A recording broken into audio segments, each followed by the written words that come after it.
Hello everyone, I just wanted to take a minute to read you through the morning message. Happy Monday, and if you haven't already, go ahead and click this image right here to listen to Doe Run's morning message, and then click this image from our Go Noodle friends and enjoy a video. So dear entomologists, today is Monday, May 4th, 2020. I hope you had a great weekend.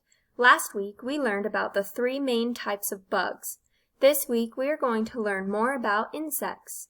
We already know they have 6 legs, but what else makes an insect an insect? Click the link below to listen to a fun song about the parts of an insect.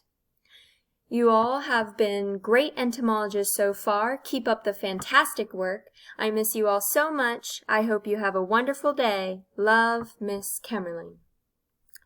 So, before I let you go, I did want to flip over to this slide and tell you a little bit more about insects. So all insects have 6 legs, they have a head, thorax, and abdomen, and they have antennae.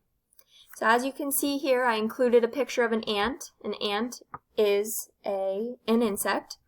It has 6 legs, 1, 2, 3, 4, 5, 6, and it has antennae.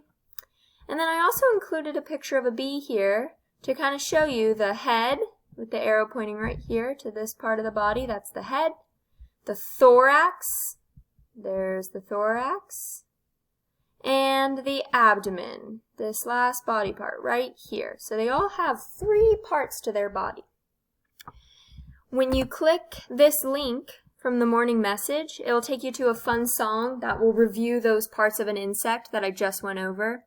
And when you do it, you kind of want to dance like as if you're dancing to the song Head, Shoulders, Knees, and Toes. I hope you enjoy. Have a great day. I miss you all. Bye.